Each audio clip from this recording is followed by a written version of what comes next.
আমার পাশে দাও, আমার পাশে দাও। আচ্ছা, শুরু হয়েছে না? আসসালামু আলাইকুম।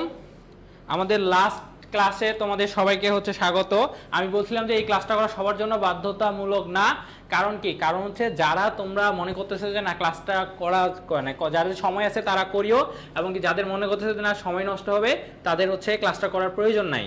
আর 10টার এই কারণেই দিছে যে আমাদের এখানে হচ্ছে সন্ধ্যাবেলা কারেন্ট চলে গিয়েছিল, তো ইলেকট্রিসিটি না থাকার কারণে আমাদের যেই শিডিউলের ক্লাসগুলো ছিল সেগুলো হচ্ছে কি হয়েছে, সেগুলো তোমার পিছাই গিয়েছে। তো পিছাই যাওয়ার কারণে তোমার আমাদের প্রত্যেকটা স্টুডিওতে আমাদের কিন্তু হিসাব বিজ্ঞানের ম্যারাথন ক্লাস চলতেছে, আমাদের ফিজিক্সের ম্যারাথন ক্লাস চলতেছে, আবার এখানে লজিকের ম্যারাথন ক্লাস চলতেছে, আমাদের পেট বেচের ক্লাস চলতেছে।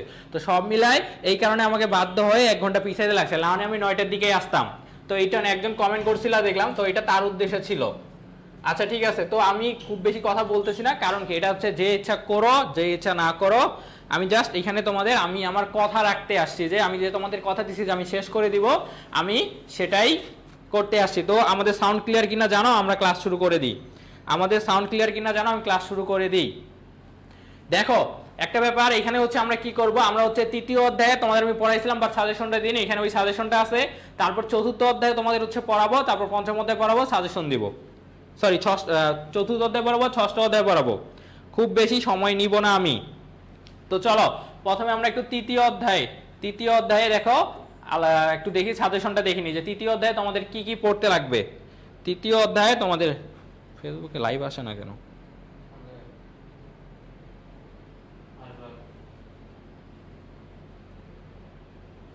ওকে দেখো, তো তৃতীয় অধ্যায়ের ক্ষেত্রে দেখো, তৃতীয় অধ্যায়ের ক্ষেত্রে আমরা কি পড়বো, তৃতীয় অধ্যায়ের ক্ষেত্রে আমরা কি বৈজ্ঞানিক আরোহটা হচ্ছে আমার অনেক বেশি গুরুত্বপূর্ণ। তারপর যে অবৈজ্ঞানিক আরোহ আছে এটাও হচ্ছে আমার অনেক বেশি গুরুত্বপূর্ণ। মানে আরোহের যে প্রকারভেদ, অর্থাৎ প্রকৃত আরোহের যে প্রকারভেদ আছে বৈজ্ঞানিক আর অবৈজ্ঞানিক, সেটা তোমরা পড়বা। সেখানে এর সংজ্ঞাটা অর্থাৎ কি, মানে যেটা ওই সংজ্ঞায় বুঝেছে এখানে। আর এখানে যে অনুপপত্তিটা আছে অবৈজ্ঞানিক আর অবৈধ সার্বিকরণ অনুপপত্তি, এটা খুব বেশি ইম্পর্টেন্ট না, বাট না দেখলেও চলবে আর কি। এরপর সাউন্ড প্রবলেম, সাউন্ড তো ঠিক আছে। আচ্ছা, এরপরে এই প্রশ্নটা কোনো না কোনো বোর্ডে মাস্ট বি আসবে যে পূর্ণাঙ্গ আরোহ কি, আর পূর্ণাঙ্গ আরোহ কি যথার্থ বা প্রকৃত আরোহ। এটার উত্তর আমি ক্লাসে বলে দিয়েছি। পূর্ণাঙ্গ আরোহ কি আর পূর্ণাঙ্গ আরোহ কি যথার্থ আরোহ, এটা কোনো না কোনো একটা মানে বেশিরভাগ বোর্ডই হচ্ছে এই প্রশ্নটা আসবে। শিওর থাকো এই প্রশ্নটা আসবে, শিওর থাকো এটা আসবে, শিওর থাকো এটা আসবেই। ওকে, তারপরে দেখো, তারপর বৈজ্ঞানিক আর অবৈজ্ঞানিক আরোহের মধ্যে পার্থক্যটা ইম্পর্টেন্ট, সেটা একটু দেখবা। সম্পর্কটা তেমন ইম্পর্টেন্ট না, বাট পার্থক্যটা ইম্পর্টেন্ট। কি পার্থক্যটা ইম্পর্টেন্ট।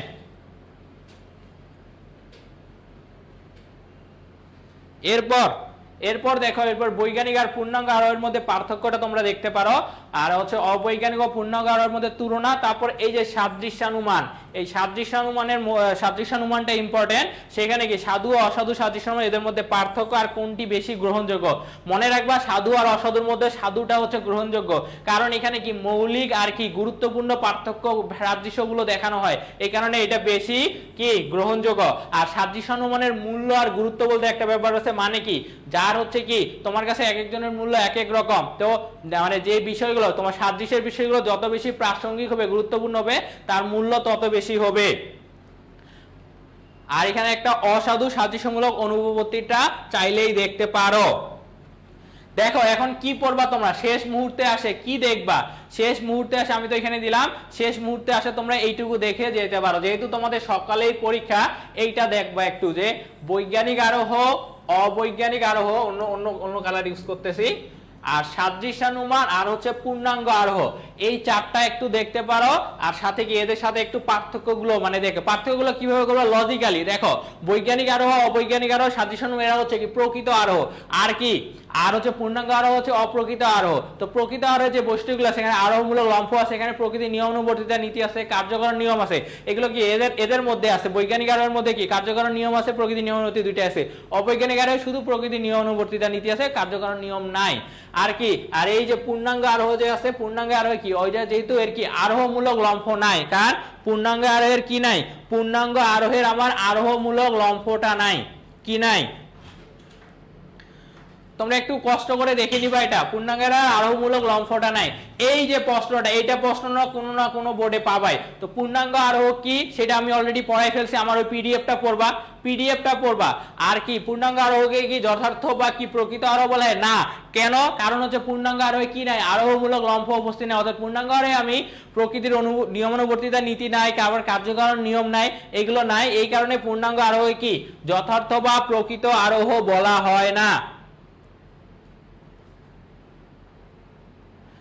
এরপর সাধু আর সাদৃশ্যানুমান, এদের মধ্যে পার্থক্য বা কোনটা বেশি গুরুত্বপূর্ণ। এই তৃতীয় অধ্যায় থেকে তিনটা সিকিউ আসার সম্ভাবনা আছে। সেই কারণে আমি তিনটা প্রশ্নের সাজেশন এখানে দিছি। কয়টা? তিনটা সিকিউ আসার সম্ভাবনা আছে, এই জন্য তিনটা আছে এখানে। এটা হচ্ছে একটু কষ্ট করে হচ্ছে দেখে নিবা। এরপরে আমরা চলে যাই এই যে তোমাদের যে এটা হচ্ছে কি, প্রথমে হচ্ছে আমরা ব্যাখ্যা নিয়ে আলোচনা করি। ব্যাখ্যা আসলে কি, প্রথমে কি করবা, পরীক্ষা যদি প্রশ্ন আসে, আমি এখানে উত্তরগুলো লিখে দিছি, যেগুলো গুরুত্বপূর্ণ ওগুলোর উত্তর লেখা আছে এখানে।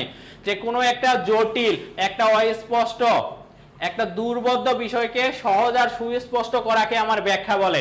এখানে প্রথমে সংজ্ঞা দিবা, তারপর বলছি উদাহরণ দিবা। আমি বারবার বলছি, যুক্তিবিদ্যায় মার্কস পাওয়ার ক্ষেত্রে যেটা সবথেকে বেশি গুরুত্বপূর্ণ, যুক্তিবিদ্যায় মার্কস পাওয়ার ক্ষেত্রে যেটা, কোন কালার? হলুদ কালার কি বোঝা যায় না? আমি হচ্ছে লাল কালারটা ইউজ করি। যেটা সবথেকে বেশি ইম্পর্টেন্ট যুক্তিবিদ্যায় মার্কস পাওয়ার ক্ষেত্রে, সেটা হচ্ছে আগে সংজ্ঞা দিবা, এরপর এক্সাম্পল দিবা। এবার দেখো চেঞ্জ করে ফেলছি। দেখো এবার বলছে যে কোনো একটা ঘরে আগুন লাগার কারণে কেউ যদি আগুন লাগার ব্যাখ্যা হিসেবে মনে করে শনি দেবতার আক্রোশের কারণে ওই ঘরে আগুন লেগেছে, সেই ক্ষেত্রে ব্যাখ্যাটি গ্রহণযোগ্য হবে না। কারণ ঘরে আগুন লাগার সাথে শনি দেবতার আক্রোশের কোনো প্রাসঙ্গিক সম্পর্ক নেই। কিন্তু যদি বলা হয় বিদ্যুতের শর্ট সার্কিট, এটা হচ্ছে দেখো সার্টিফিকেট হবে না, শর্ট সার্কিটের হবে। শর্ট সার্কিট, এটা বুঝে নিও, সার্টিফিকেটের না, শর্ট সার্কিটের হবে। আমি লিখে দিচ্ছি, দেখো এটা বানান স্পেলিং ভুল আসছে। শর্ট সার্কিটের কারণে যদি ঘরে আগুন লেগে, তাহলে এটাকে ব্যাখ্যা বলা যাবে। পরীক্ষায় যদি তোমার বলে ব্যাখ্যা নিয়ে যদি আসে, তো তখন তুমি কি করবা? তখন তুমি এই প্রশ্নটা এইটুকু লিখলে হবে যে কোন একটা জটিল অস্পষ্ট দুর্বোধ্য বিষয়কে সহজ ও সুস্পষ্ট করাকে কি বলে? আমার ব্যাখ্যা বলে। তারপর এই যে ব্যাখ্যা স্পষ্ট করে দিবা। এখানে ব্যাখ্যা বলতে আসলে কোনটাকে বুঝাইছে? যে কোনো ঘরে আগুন লাগার কারণে কেউ যদি আগুন লাগার ব্যাখ্যা হিসেবে শনি দেবতা আক্রোশের কারণে ওই ঘরে আগুন লেগেছে, সেক্ষেত্রে ব্যাখ্যাটি গ্রহণযোগ্য হবে না, কারণ ঘরে আগুন লাগার সাথে শনি দেবতা আক্রোশের কোনো প্রাসঙ্গিক সম্পর্ক নেই। যদি বলা হয় বিদ্যুতের শর্ট সার্কিটের কারণে ঘরে আগুন লেগেছে, তাহলে এটাকে কি বলবো? ব্যাখ্যা বলবো। এটা গেল। এটা খুব বেশি ইম্পর্টেন্ট না। কারণ কি? কারণ ইম্পর্টেন্ট হচ্ছে এই যে 100% এখান থেকে প্রশ্ন আসবেই ব্যাখ্যার প্রকারভেদ থেকে। যে ব্যাখ্যা হচ্ছে দুই প্রকার, একটা হচ্ছে বৈজ্ঞানিক ব্যাখ্যা, আর একটা হচ্ছে অবৈজ্ঞানিক বা লৌকিক ব্যাখ্যা। ব্যাখ্যা হচ্ছে কত প্রকার? দুই প্রকার। ব্যাখ্যা হচ্ছে দুই প্রকার, একটা হচ্ছে বৈজ্ঞানিক ব্যাখ্যা, আর একটা হচ্ছে অবৈজ্ঞানিক বা লৌকিক ব্যাখ্যা। এই দুইটা। এখন গতে কি বলবে জানো? গতে বলবে যে কোনো একটা ব্যাখ্যা নিয়ে আলোচনা করতে বলে দিচ্ছি। প্রশ্ন মানে কি কমন আর কি, গ নাম্বারে আসবে, হয় বৈজ্ঞানিক ব্যাখ্যা করতে বলবে, না হলে অবৈজ্ঞানিক ব্যাখ্যা করতে বলবে গতে বলবে। তো দেখো বৈজ্ঞানিক ব্যাখ্যা কি? প্রাকৃতিক নিয়ম অনুযায়ী কোনো ঘটনা বা বিষয়ের কার্যকারণ সম্পর্ক আবিষ্কার করে ব্যাখ্যা প্রদান করাই হলো বৈজ্ঞানিক ব্যাখ্যা। এখানে দেখো বৈজ্ঞানিক ব্যাখ্যার আমি সংজ্ঞা দিয়ে দিছি। কি সংজ্ঞা দিয়ে দিছি? এই সংজ্ঞাটা পড়ে নিবা একটু। সংজ্ঞা পড়ে নিয়ে তারপর কি, এই যে তোমার উদাহরণ দেওয়া আছে যে নিউটনের বস্তুর পতনশীল তত্ত্বের ব্যাখ্যা করতে গিয়ে আমরা ভূপৃষ্ঠের আকর্ষণের বিষয়টি সম্পর্কে প্রকল্প অনুমান করি। পরে বিষয়টিকে ব্যাখ্যা করার জন্য জোয়ার ভাটা, গ্রহ নক্ষত্রের গতিবিধি ইত্যাদি প্রাকৃতিক ঘটনার সাথে যুক্ত করি, এক পর্যায়ে মাধ্যাকর্ষণ নিয়মের মধ্যে অন্তর্ভুক্ত করে বিষয়টিকে ব্যাখ্যা করি। এটা হচ্ছে বৈজ্ঞানিক ব্যাখ্যার কি উদাহরণ। কি বৈজ্ঞানিক ব্যাখ্যার উদাহরণ? এটা পড়লেই পারবা। আবার আরেকটা দেখো, তুমি যত বেশি উদাহরণ দিতে পারবা তত বেশি তোমার কি মার্কস বেশি আসবে। যেমন বলছে চন্দ্রগ্রহণের ক্ষেত্রে বলা হয় পৃথিবীর ছায়া চন্দ্রের উপর পড়লে চন্দ্রগ্রহণ হয়, আহ্নিক গতির কারণে কি হয়? দিবারাত্রি হয়, বার্ষিক গতির কারণে ঋতু পরিবর্তন সংঘটিত হয়। এইটুকু কি গেল? সংজ্ঞা আর এইটুকু কি গেল? এইটুকু গেল হচ্ছে আমার কি সংজ্ঞা গেল, এটুকু গেল সংজ্ঞা আর উদাহরণ। এরপর যদি তোমার আসে মানে একটা প্রশ্ন আসতে পারে ঘ নাম্বারে মাস্ট বি আসবে যে বৈজ্ঞানিক আর অবৈজ্ঞানিক ব্যাখ্যার মধ্যে পার্থক্য, বৈজ্ঞানিক আর অবৈজ্ঞানিক ব্যাখ্যার মধ্যে পার্থক্য, এটা ঘতে আসবে, এটা পাবাই প্রশ্ন। বৈজ্ঞানিক আর অবৈজ্ঞানিক ব্যাখ্যার মধ্যে পার্থক্য পাবাই প্রশ্ন তোমরা এটা। তখন কি করবা, এইখানে যে কথাগুলো এক্সট্রা কথাগুলো লেখা আছে এগুলো কি, এগুলো হচ্ছে তোমার বৈজ্ঞানিক ব্যাখ্যার কি, বৈজ্ঞানিক ব্যাখ্যার এগুলো ইনফরমেশন দিবা, মানে দিবা। আবার এখানে কি, এখানে পার্থক্যটাও লেখা আছে সিস্টেমে। যেমন দেখো বলছি যে বৈজ্ঞানিক ব্যাখ্যার ভিত্তি হচ্ছে আমার প্রাকৃতিক নিয়ম, বৈজ্ঞানিক ব্যাখ্যার ভিত্তিমূলে কাজ করে মূলত তথ্য ও উপাত্ত। বলছে যে বৈজ্ঞানিক ব্যাখ্যা আমার প্রাসঙ্গিক আর বাস্তবসম্মত হলে গ্রহণযোগ্য হয়। এরপর দেখো কি বলছি যে বৈজ্ঞানিক ব্যাখ্যায় কার্যকারণ সম্পর্ক নির্ণয় করে ঘটনার প্রাসঙ্গিক বিবৃতি দেওয়া হয়। বৈজ্ঞানিক ব্যাখ্যার ক্ষেত্রে প্রাকৃতিক, এটা প্রাকৃতিক হবে, কি হবে, প্রাকৃতিক ও বৈজ্ঞানিক নিয়ম অনুসরণ করা হয় বলে এই ব্যাখ্যা স্থানকাল পাত্রভেদে সবসময় একই রকম হয়ে থাকে, তাই সর্বত্রই বৈজ্ঞানিক ব্যাখ্যার গুরুত্ব অপরিসীম। তুমি এটুকু কি করবা, তুমি এইটুকু হচ্ছে কি লিখবা, এই যে এই কথাটা আছে না, যখন তোমার জানতে চাবে যে বৈজ্ঞানিক ব্যাখ্যা আর অবৈজ্ঞানিক ব্যাখ্যার মধ্যে পার্থক্য কি, তখন এই জায়গাটাতে আমার ফোকাস করবা। দেখো এই জায়গাটাতে আমি বলে দিচ্ছি কোন জায়গাটাতে, এই জায়গাটাতে ফোকাস করবা। একটু পরে গিয়ে অবৈজ্ঞানিক আর হয়ে গেলেই বুঝতে পারবা পার্থক্যটা কি রকম ভাবে লেখা আছে। এরপর চলো অবৈজ্ঞানিক আর হয়ে যাই। অবৈজ্ঞানিক আর হয়ে কি বলছে দেখো, বলছে যে কোনো একটা ঘটনাকে যখন ব্যাখ্যা করতে গিয়ে আমি অদৃশ্য, অপ্রাকৃতিক ও দৈব শক্তির সাহায্য নিব, তখন তাকে কি বলবে, লৌকিক ব্যাখ্যা বলবে। কোনো একটা ঘটনাকে যখন তুমি ব্যাখ্যা করতে গিয়ে অদৃশ্য, অপ্রাকৃতিক আর দৈব শক্তির সাহায্য নিবা, তখন তাকে কি বলবে, লৌকিক ব্যাখ্যা বলবে। তো বলছে যে চন্দ্রগ্রহণ ও সূর্যগ্রহণের ক্ষেত্রে বলা হয়ে থাকে রাহু নামক দেবতা চন্দ্র ও সূর্যকে গ্রাস করার কারণে চন্দ্র ও সূর্যগ্রহণ হয়। আবার ওলা বিবির আবির্ভাব এবং শীতলা দেবীর অসন্তুষ্টির কারণে কলেরা রোগ সংগঠিত হয় বা কলেরা রোগের প্রাদুর্ভাব দেখা যায়। এগুলো সবগুলাই কি, এগুলো হচ্ছে অবৈজ্ঞানিক আরোহের কথা। এখানে কি, এখানে অপ্রাকৃতিক কোনো হচ্ছে কিছুকে বা দৈব শক্তি বলো বা অদৃশ্য শক্তি বা কি, এগুলোর ভিত্তির উপর করে এখানে সিদ্ধান্ত নেওয়া হয়েছে। এরপর দেখো, এরপর এই যে দেখো এইখানে যে কথাগুলো লিখছি, এই কথাগুলোর সাথে যখন ঘ নাম্বার প্রশ্নে আসবে আগে লিখবা, যে কোনো একটা যদি বলে সব কথাটাই লিখবা, ঠিক আছে। বাট ঘতে যখন বলবে যে বৈজ্ঞানিক ব্যাখ্যা আর অবৈজ্ঞানিক ব্যাখ্যার মধ্যে পার্থক্য মানে আলোচনা করতে বলবে, তখন তুমি কি এইটুক ওইখানে যেটুক দেখাইছে ওইটুকু আর এইখান থেকে লেখা শুরু করবা। দেখো প্রথমে কি মানে সেম জিনিসে যদি তুমি লিখে দিয়ে আসতে পারো এমনিতে পার্থক্য হয়ে যাবে। যে লৌকিক ব্যাখ্যার ভিত্তি হচ্ছে কি আমার সাধারণ বিচার, এজন্য ব্যক্তিভেদে ভিন্ন হয় অবৈজ্ঞানিক বা লৌকিক ব্যাখ্যা। লৌকিক ব্যাখ্যা কি ব্যক্তিভেদে ভিন্ন হয় কেন, কারণ কি এটা কি একটা সাধারণ বিশ্বাস, এর ভিত্তিটা। এই বৈজ্ঞানিক ব্যাখ্যায় কার্যকরণ নিয়মটা অনুপস্থিত থাকে। কোন নিয়ম, কার্যকরণ নিয়ম। দেখো এইখানে পার্থক্য আছে, যদি বৈজ্ঞানিক আর অবৈজ্ঞানিক ব্যাখ্যার মধ্যে পার্থক্য আছে, একটা পার্থক্য তো এখানে তো বেরিয়ে হয়ে গেল যে কি বৈজ্ঞানিক আর কি কার্যকরণ নিয়মটা উপস্থিত থাকে আর কি লৌকিক ব্যাখ্যায় কি কার্যকরণ নিয়ম অনুপস্থিত থাকে। এরপর দেখো লৌকিক ব্যাখ্যার সাধারণ ভিত্তি, আচ্ছা এটা সেম আসছে, ডাবল আসছে, ডাবল ওই সেম কথাই লেখা আছে। এরপর দেখো বলছে যে লৌকিক ব্যাখ্যা সংশ্লিষ্ট ঘটনার সাথে অপ্রাসঙ্গিক হয়ে থাকে। দেখো বৈজ্ঞানিক ব্যাখ্যা কিন্তু ওই যে সংশ্লিষ্ট যে ঘটনা আছে তার সাথে কি প্রাসঙ্গিক হয়, কারণ কি এদের মধ্যে কার্যকারণ সম্পর্ক থাকে। আর এখানে অপ্রাসঙ্গিক হয় এই কারণে যে কারণ এদের মধ্যে তো কোনো কার্যকারণ সম্পর্ক থাকে না। তারপর বলছে যে লৌকিক ব্যাখ্যায় কি সংশ্লিষ্ট ঘটনাকে, কাকে, সংশ্লিষ্ট ঘটনাকে সমজাতীয় অন্যান্য ঘটনার সাথে সংযুক্তিকরণ করা হয় না। এখানে লৌকিক ব্যাখ্যায় করা হয় না, আর বৈজ্ঞানিক ব্যাখ্যায় কি করা হয়। এই ধরনের ব্যাখ্যায় অতি প্রাকৃতিক কারণ ও ব্যক্তির ব্যক্তিগত বিশ্বাস প্রতিফলিত হয়ে থাকে। যেহেতু বিভিন্ন ব্যক্তির বিশ্বাস বিভিন্ন রকম হয়, তাই লৌকিক ব্যাখ্যা স্থানকাল পাত্রভেদে ভিন্ন হয়ে থাকে। পার্থক্য দেখো, বৈজ্ঞানিক ব্যাখ্যা কি হয়, স্থানকাল পাত্রভেদে সবসময় একই হয়ে থাকে, আর লৌকিক ব্যাখ্যা স্থানকাল পাত্রভেদে ভিন্ন হয়, কারণ বিভিন্ন ব্যক্তির বিশ্বাস তো বিভিন্ন রকম। আর এই কারণে সবার কাছে লৌকিক ব্যাখ্যার সমান গুরুত্ব নেই। বৈজ্ঞানিক ব্যাখ্যার গুরুত্ব সব থেকে বেশি, বাট লৌকিক ব্যাখ্যার গুরুত্ব সবার কাছে সমান না। এবার আমাকে বলো, পরীক্ষায় যদি এই প্রশ্নটা, আমি তো বললাম এইখান থেকে দুইটা প্রশ্ন তোমাদের কমন দিয়ে দিচ্ছি, ষষ্ঠ অধ্যায় থেকে দুইটা প্রশ্ন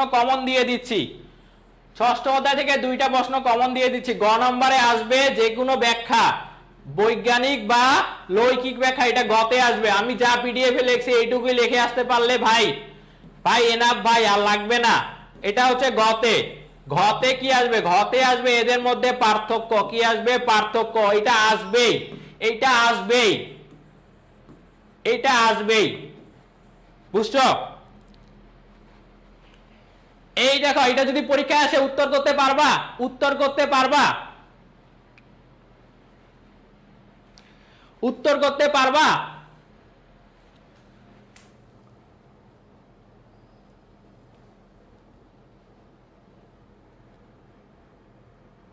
পরীক্ষা যে এই প্রশ্নটা আসবে উত্তর করতে পারবা? পারবা? পারবা? ওকে, এটা গেল একটা প্রশ্ন। 2 নাম্বার প্রশ্নটা কি আসবে? কারণ কি এই 6ষ্ঠ অধ্যায় থেকে 2টা সিকিউ আসবে। কয়টা? 2টা সিকিউ আসবে। তো 2 নাম্বার সিকিউটা কি জানো? এইখান থেকে আসবে, বৈজ্ঞানিক ব্যাখ্যার রূপ থেকে আসবে। অর্থাৎ বৈজ্ঞানিক ব্যাখ্যার যে আমার 3টা রূপ, একটা বিশ্লেষণ, একটা শৃঙ্খল যোজন, আর একটা হচ্ছে অন্তর্ভুক্তি। কি? বিশ্লেষণ, শৃঙ্খল যোজন, অন্তর্ভুক্তি। সেইটা থেকে কি? সেইটা থেকে আসবে। দেখো, বৈজ্ঞানিক ব্যাখ্যা 3টা রূপ, একটা বিশ্লেষণ, একটা শৃঙ্খল যোজন, একটা অন্তর্ভুক্তি। চলো এটা নিয়ে একটু আলোচনা করি। এবার হচ্ছে প্রথমে আসলো বিশ্লেষণ। কি বলছে? যে কোন মিশ্র কার্যকে স্বতন্ত্রভাবে বা আলাদাভাবে ব্যাখ্যা করাকে বিশ্লেষণ বলে। বিশ্লেষণ কাকে বলে প্রথমে সংজ্ঞা দিবা, তারপর এইভাবে এক্সাম্পল দিবা যে নৌকার গতিবেগ হলো মিশ্র কার্য। একটি নৌকার গতিবেগ ব্যাখ্যা করার সময় নদীর স্রোত, বাতাসের শক্তি ও দাঁড়ের ব্যবহার ইত্যাদি একসাথে কাজ করার বিষয় স্বতন্ত্রভাবে উল্লেখ করা হলো বিশ্লেষণ। এটা হচ্ছে উদাহরণ একটা। দেখো এখানে কি, এইখানে হচ্ছে তোমার এই যে দেখো, নদীর স্রোত, বাতাসের শক্তি, দাঁড়ের ব্যবহার, এগুলো কি? এগুলো হচ্ছে এক একটা কারণ। এই সবগুলারে কি, আর এখানে নৌকার যে গতিবেগ আছে এটা হচ্ছে একটা কি? কার্য। কেন? কারণ কি? কারণ এগুলোর কি? এগুলোর সমন্বয়ে নৌকার গতিবেগটা নাকি? তো আগে তো এগুলো, তারপর নৌকার গতিবেগ, তার মানে নৌকার গতিবেগ কার্য, এরা হচ্ছে কারণ। তো এখানে কারণ কয়টা? দেখো 3টা কারণ। তো 3টা কারণ মিলে কি এখানে এই কার্যটাকে বলতেছে। তো এখানে কি, এখানে তো একটা কারণ একটা কার্যকে উৎপন্ন করতেছে না, 3টা কারণ আছে। এই কারণে এটা হয়ে যাবে আমার কি? মিশ্র কার্য। কোন কার্য? মিশ্র কার্য। তো এটা যদি ব্যবহার করা হয়, আর এখানে আমরা এগুলোকে কি স্বতন্ত্রভাবে ব্যাখ্যা করতেছি, একসাথে ব্যাখ্যা না করে, এই কারণে একে আমরা কি বলবো? বিশ্লেষণ বলবো। কি বলবো? বিশ্লেষণ। কি বলবো? বিশ্লেষণ বলবো। ওকে, বিশ্লেষণ গেল। এবার চলে আসো শৃঙ্খল যোজন। কোথায়? শৃঙ্খল যোজন। শৃঙ্খল যোজন বলছে যে কারণ আর কার্যের মধ্যবর্তী ধাপ আবিষ্কার করাকে বলা হয় শৃঙ্খল যোজন। কি? কারণ আর কার্যের মধ্যবর্তী ধাপ আবিষ্কার করাকে বলা হয় শৃঙ্খল যোজন। এখানে যেমন দেওয়া আছে আমি এখন বলে দিচ্ছি কেমনে উত্তর করবা। প্রথমে বলবা যে, মানে তোমার হচ্ছে কি, তোমার এইভাবে বলবে বা তোমার উদ্দীপক থাকবে, এইটা থাকবে বা উদ্দীপক থাকবে যে বন্যার কারণে দুর্ভিক্ষ হয়েছে। এটাও বলতে পারে যে ধরো একটা এলাকায় বন্যা হয়েছে, তো সেই এলাকায় এই বন্যাটার কারণে হচ্ছে কি সেখানে দুর্ভিক্ষ হয়েছে। তারপর বলবে, এটা ধরো দৃষ্টান্ত 1, বলবে যে দৃষ্টান্ত 1 বৈজ্ঞানিক ব্যাখ্যার কোন রূপকে প্রকাশ করে? তোমরা তখন উত্তর করবা শৃঙ্খল যোজনকে প্রকাশ করে। তো কিভাবে? দেখো দেখো এখানে প্রথমে বলবা যে এখানে হচ্ছে কি, এখানে আগে কোনটা হয়েছে? বন্যা না দুর্ভিক্ষ? আগে হয়েছে বন্যা। বলবা আগে যে এখানে বন্যা হচ্ছে আমার কারণ, আর দুর্ভিক্ষ হচ্ছে আমার এখানে কার্য। দুর্ভিক্ষ কি? কার্য। আচ্ছা, তো তো এখন বলবা যে বন্যার কারণে কি হয়েছে? দুর্ভিক্ষ হয়েছে, ঠিক আছে, কিন্তু বন্যার কারণে আসলে কি হয়েছে? বন্যার কারণে প্রথমে কেন আসলে দুর্ভিক্ষটা হইলো? বন্যার কারণে হচ্ছে আমাদের কি? ফসলের ক্ষতি হয়েছে। তারপর বলবা যে এখানে বন্যার কারণে দুর্ভিক্ষ হচ্ছে এই কারণে যে, কারণ বন্যার ফলে কি হয়েছে? আমাদের ফসলের ক্ষতি হয়েছে, আর এই ফসলের ক্ষতি হওয়ার ফলেই মূলত কি হয়েছে? দুর্ভিক্ষ হয়েছে। যার কারণে এখানে আমরা আমাদের কারণ অর্থাৎ বন্যা ও হচ্ছে কি কার্য, দুর্ভিক্ষের একটি মধ্যবর্তী কারণ আবিষ্কার করতে পেরেছি, যেটা হচ্ছে কি? ফসলের ক্ষতি। তো এটাকে আমরা কি বলবো? এটাকে বলবো আমরা শৃঙ্খল যোজন। কি বলবো? শৃঙ্খল যোজন। শৃঙ্খল যোজন বুঝছো? শৃঙ্খল যোজন বুঝছো?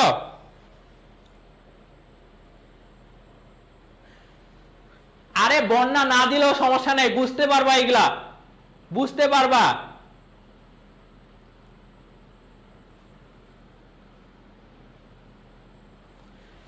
না দিলে এই যে দেখো একটা পড়াইছিলাম না, দেখো এই যে কি, যদি তোমার এইটা বলে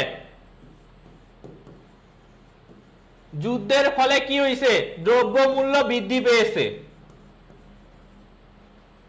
তো যখনই তোমার তো বলে দিবে, তোমাকে তো বলেই দিবে যে ভাই বাপুরা, যে তোমাকে তো এখানে বলেই দিবে যে বৈজ্ঞানিক ব্যাখ্যার কোন রূপটাকে হচ্ছে প্রকাশ করেছে, তো রূপ ব্যাখ্যা রূপ তো আছে তিনটায়, তো তিনটার মধ্যে একটা আইডেন্টিফাই তুমি এমনি করতে পারো যে যুদ্ধের ফলে কি দ্রব্যমূল্য বৃদ্ধি পেয়েছে, যুদ্ধের ফলে কি হয়েছে, যুদ্ধের ফলে আমার তেল উৎপাদন বন্ধ হয়ে গেছে, তেল উৎপাদন কি হয়েছে, বন্ধ হয়েছে, তো এই তেল উৎপাদন বন্ধ হওয়ার কারণে মূলত দ্রব্যমূল্য, যুদ্ধের কারণে কেন দ্রব্যমূল্য বৃদ্ধি পেয়েছে, আগে বলবা যুদ্ধ হচ্ছে এখানে কারণ, দ্রব্যমূল্য বৃদ্ধি হচ্ছে কি কার্য, তারপর বলবা যে এখানে যে হচ্ছে কি যুদ্ধের কারণে যে দ্রব্যমূল্য বৃদ্ধি পেয়েছে এর পিছনে একটা কি মধ্যবর্তী কারণ আছে, সেই মধ্যবর্তী কি মধ্যবর্তী কারণটা হচ্ছে কি, মধ্যবর্তী কারণটা হচ্ছে তেল উৎপাদন বন্ধ হয়ে গেছে, আগে হচ্ছে যুদ্ধ হয়েছে, এই যুদ্ধের কারণে আমাদের তেল উৎপাদন বন্ধ হয়েছে, এই তেল উৎপাদনের কারণেই হচ্ছে কি আমাদের দ্রব্যমূল্যটা বৃদ্ধি পাইছে, আর এখানে এই যে কারণ যুদ্ধ এবং হচ্ছে কার্য মানে দ্রব্যমূল্য বৃদ্ধি,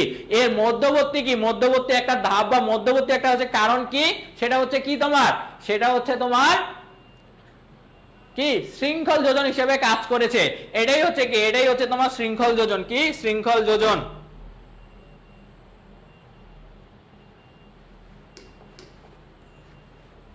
এবার অন্তর্ভুক্তি, কি অন্তর্ভুক্তি, কি বলছে যে একটা কম ব্যাপক নিয়মকে অন্য একটি বেশি ব্যাপক, কি অন্য একটি বেশি ব্যাপক নিয়মের আওতায় নিয়ে আসাকে কি বলে, নিয়ে আসাকে অন্তর্ভুক্তি বলে, তো কি বলছে এখানে, বলছে যে জোয়ার ভাটাকে মাধ্যাকর্ষণ নিয়মের মধ্যে অন্তর্ভুক্ত করা হলো অন্তর্ভুক্তি, ব্যাপারটা কেমন আমি বলি, দেখো তুমি ফার্স্টে বলবা, ফার্স্টে তোমার এখানে দুইটা ব্যাপার, একটা কম ব্যাপক আর বেশি ব্যাপক বের করতে লাগবে, তো তোমার কম ব্যাপক কি, তোমার এখানে কম ব্যাপক হচ্ছে কি জোয়ার ভাটা, কম ব্যাপক হচ্ছে জোয়ার ভাটা, কম ব্যাপক মানে কি এর ব্যাক্তার্থ কম, আর হচ্ছে কি যেটা বেশি ব্যাপক ওর ব্যাক্তার্থ হচ্ছে কি বেশি, তো বেশি ব্যাপক হচ্ছে কি তোমার, বেশি ব্যাপক হচ্ছে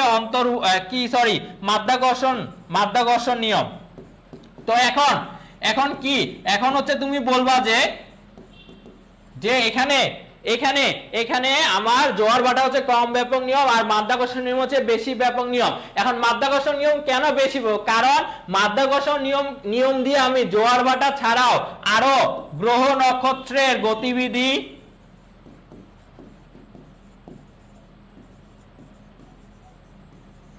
তারপর কি এই যে জড় বস্তু,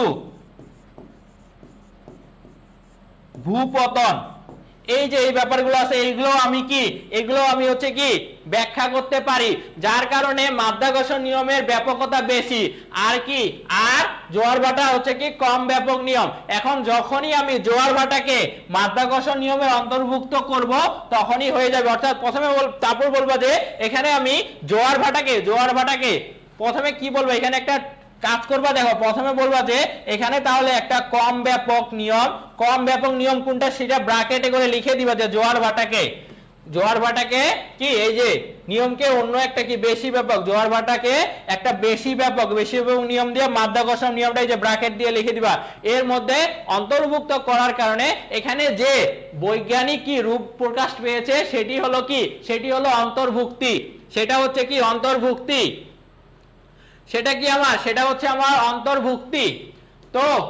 তো এই যে আমাদের গেল, আমাদের এটা গেছে, এবার সীমাবদ্ধতাটা একটু দেখে নিবা, এটা আসার সম্ভাবনা কম, বাট এগুলো একটু দেখে নিবা যে মৌলিক যে অনুভূতিগুলো আছে, সুখ দুঃখ আনন্দ বেদনা প্রেম বিরহ, তারপর পরম বা যে মৌলিক নিয়মগুলো আছে, প্রকৃতি নিয়মানুবর্তিতা নীতি কার্যকরণ নিয়ম, তারপর হচ্ছে কি স্রষ্টা আত্মা অমরত্ব, এগুলো কি ইউনিক বিষয় অনন্য বিষয়, এগুলোর ব্যাখ্যা দেওয়া যায় না, এগুলোর কি দেওয়া যায় না, এগুলোর ব্যাখ্যা দেওয়া যায় না। তো এখন তোমাদের জাস্ট একটা বলি, আমাদের ব্যাখ্যা শেষ, এখন ব্যাখ্যার মধ্যে কি আসবে বলি, ব্যাখ্যা থেকে দুইটা সিকিউ আসবে, কয়টা, দুইটা সিকিউ।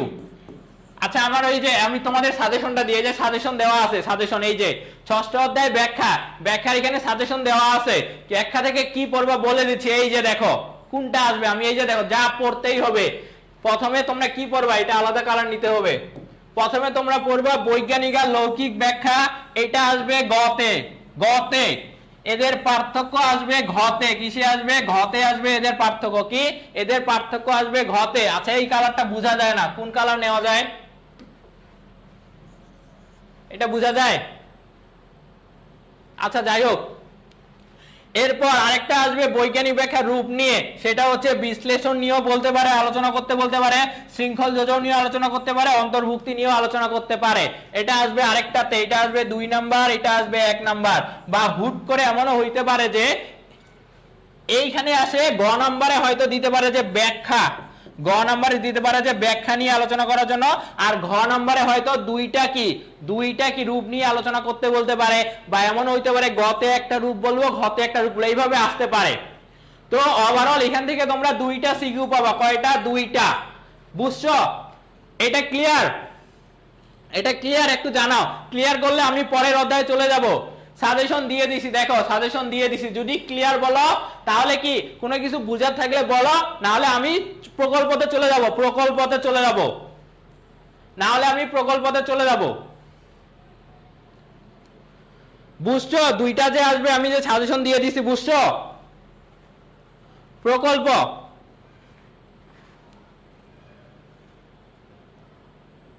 কই তোমাদের কমেন্ট কই? ওকে, তাহলে কি হলো দেখো, আমি এখন পর্যন্ত তোমাদের 1 অধ্যায় পড়াইছি। আচ্ছা এটা পরে, আগে প্রকল্প পড়ি তারপর। দেখো প্রথমে আছে কি প্রকল্প, প্রথমে আছে কি আমার প্রকল্প। প্রকল্পটা কি? কোন ঘটনাকে বৈজ্ঞানিকভাবে ব্যাখ্যা দেওয়ার আনুমানিক ধারণাকে প্রকল্প বলে। কি বলছে যে কোন একটা ঘটনাকে বৈজ্ঞানিকভাবে ব্যাখ্যা দেওয়ার আনুমানিক ধারণাকে হচ্ছে প্রকল্প বলে। কি বলছে যে রাফিন সাহেব বাসায় হঠাৎ কাঁচ ভাঙার শব্দ শুনতে পান, তিনি ধারণা করলেন পাশের ঘর থেকে শব্দটি এসেছে। রাফিন সাহেব সেখানে গিয়ে দেখলেন যে জানালার কাঁচ ভাঙা, জানালার পাশে এক টুকরো কি আছে? ইট পড়ে আছে। তিনি অনুমান করলেন বাইরে থেকে কেউ ঢিল দিয়ে জানালার কাঁচ ভেঙেছে। এটাই হচ্ছে একটা প্রকল্প। দেখো এখানে কি করছে যে উনার হচ্ছে কি উনি একটা প্রথমে শব্দ শুনতে পাইছে, কি কাঁচ ভাঙার শব্দ শুনতে পাইছে উনি প্রথমে। তো তখন তিনি ধারণা করছে যে এই শব্দটা আসছে পাশের ঘর থেকে।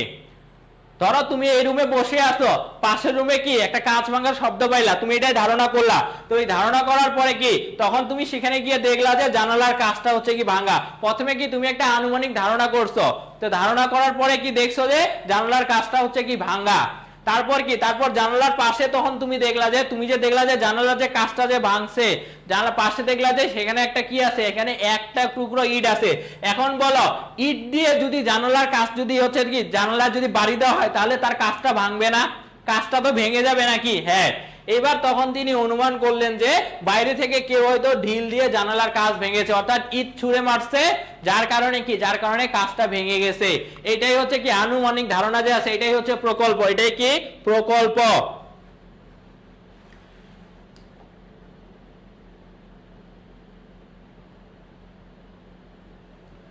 ওকে, এরপর প্রকল্পের স্তর। প্রকল্পের স্তর কি বলছে? প্রকল্পের মোট 4টা স্তর আছে। একটা হচ্ছে বিষয় বা ঘটনার নিরীক্ষণ, আরেকটা হচ্ছে আনুমানিক ধারণা গঠন, একটা হচ্ছে সিদ্ধান্ত গ্রহণ, একটা হচ্ছে সিদ্ধান্ত যাচাইকরণ।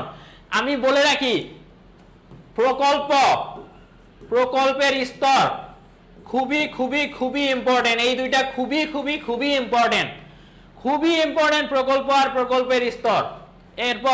এরপর দেখো, এরপর আমি এখানে কি করছি, আমি এখানে একটা শর্ট ব্রিফিং করে দিছি যে 4টা যে স্তর আছে প্রকল্পের। প্রথমে বলছি যে প্রকল্পের প্রথম স্তর হলো ঘটনার নিরীক্ষণ।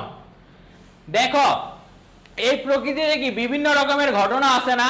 কতগুলো বিভিন্ন রকমের ঘটনা। একটি ঘটনাকে ব্যাখ্যা করার জন্য প্রাকৃতিক ঘটনাবলী প্রথমে নিরীক্ষণ করতে, একটি ঘটনাকে ব্যাখ্যা করার জন্য প্রাকৃতিক ঘটনাবলী প্রথমে নিরীক্ষণ করতে হয়, অর্থাৎ নিরীক্ষণ থেকে প্রকল্পের যাত্রা শুরু হয়। অর্থাৎ এই যে প্রাকল্পিক যে এই যে আমাদের যে জগতে কতগুলো হচ্ছে কি প্রচুর পরিমাণে ঘটনা আছে না? তো এই ঘটনাগুলোকে আমরা কি করি, আমরা যখন সরাসরি প্রত্যক্ষ করি তখন কি এই ঘটনাগুলো সম্পর্কে আমাদের কি একটা হচ্ছে কি হয়, একটা ধারণা হয় না? তো এই যে প্রত্যক্ষ করার ব্যাপারটা কি? প্রত্যক্ষ করার ব্যাপারটাই হচ্ছে তোমার নিরীক্ষণ। প্রত্যক্ষ করার ব্যাপারটাই কি নিরীক্ষণ। তো আমরা প্রথমে কি করি, আমরা প্রথমে এই আমাদের যে বিভিন্ন রকমের যে ঘটনাগুলো আছে এই ঘটনাগুলো নিয়ে আমরা প্রথমে কি করি, প্রথমে আমরা এগুলোকে কি আমাদের অভিজ্ঞতার মাধ্যমে আমরা কি করি, প্রত্যক্ষ করি। কি করি, প্রত্যক্ষ করি। এরপর প্রত্যক্ষ করার পরে যে প্রকল্পের যে দ্বিতীয় স্তর আছে আনুমানিক ধারণা গঠন করি। আমরা কি করি, আমরা আনুমানিক ধারণা গঠন করি, অর্থাৎ প্রাকৃতিক ঘটনা যে যথার্থ নিরীক্ষণের মাধ্যমে আমরা যেসব তথ্য পেয়ে থাকি, অর্থাৎ তুমি যে প্রাকৃতিক যে ব্যাপারগুলো আছে, প্রাকৃতিক ঘটনা যেসব জিনিসগুলো তুমি নিরীক্ষণ করছো, নিজের অভিজ্ঞতার মাধ্যমে প্রত্যক্ষ করছো, সেগুলোকে তুমি কি করো, সেই যে তথ্যগুলো পাও সেই তথ্যগুলোর মধ্য থেকে যে প্রয়োজনীয় তথ্যগুলো আছে তার সন্নিবেশ ঘটায় তুমি একটা আনুমানিক ধারণা গঠন করো। কি করো, আনুমানিক ধারণা গঠন করো। অর্থাৎ প্রথমে কি হয়, প্রকৃতিতে অনেকগুলো ঘটনা আছে, এই ঘটনাগুলো তোমার প্রথমে কাজ হচ্ছে তুমি কি করবা, তুমি হচ্ছে তোমার অভিজ্ঞতার মাধ্যমে প্রত্যক্ষ করবা, অর্থাৎ তুমি নিরীক্ষণ করবা। এখন তুমি নিরীক্ষণ করছো, নিরীক্ষণ করার পরে তোমার যেগুলো হচ্ছে কি প্রয়োজনীয় মনে হয় তুমি সেই ঘটনাগুলোর একটা কি করবা, আনুমানিক ধারণা গঠন করবা। কি করবা, আনুমানিক ধারণা গঠন করবা। এরপর আনুমানিক ধারণা গঠন করার পরে তুমি কি করবা, সেটা সম্পর্কে কি করবা, সিদ্ধান্ত গ্রহণ করবা। একটা কি সিদ্ধান্ত গ্রহণ করবা বা সিদ্ধান্ত গঠন করবা। তুমি যে আনুমানিক ধারণাগুলো গঠন করলা সেটা থেকে একটা সিদ্ধান্ত নিবা। এখন দেখো, এখন সিদ্ধান্ত যে তুমি নিবা এই সিদ্ধান্তটা তো তোমাকে যাচাই করে দেখতে লাগবে। তুমি যে সিদ্ধান্তটা নিলা তোমার এই সিদ্ধান্তটা আসলে সঠিক কি সঠিক না সেটা তোমাকে কি করতে হবে, যাচাই করতে হবে। সিদ্ধান্ত তুমি যাচাই করবা যে গৃহীত সিদ্ধান্ত সঠিক না ভ্রান্ত, সেটা তুমি পরীক্ষার মাধ্যমে যাচাই করবা। অর্থাৎ তুমি যে সিদ্ধান্তটা নিছো সেটা যদি বাস্তবতার সাথে যদি মিল থাকে, যাচাই করে দেখো যে না বাস্তবতার সাথে কি এটা মিলছে, তাহলে তোমার ওই প্রকল্পটা কি হবে, গৃহীত হবে, মানে ওই প্রকল্পটা তোমার কি সত্য হবে। আর তুমি যদি দেখো না এটা বাস্তবতার সাথে আমার মিলেনি, সিদ্ধান্তটা তুমি যে করছো না বাস্তবতার সাথে মিলেনি, তখন ওই প্রকল্পটাকে তোমার বাদ দিয়ে দিতে হবে, বাদ দিয়ে নতুন একটা প্রকল্প গঠন করতে হবে। তো এখানে প্রকল্পের 4টা স্তর সম্পর্কে একটা শর্ট ব্রিফিং করা আছে। কি আছে, শর্ট ব্রিফিং করা আছে। এরপর এই যে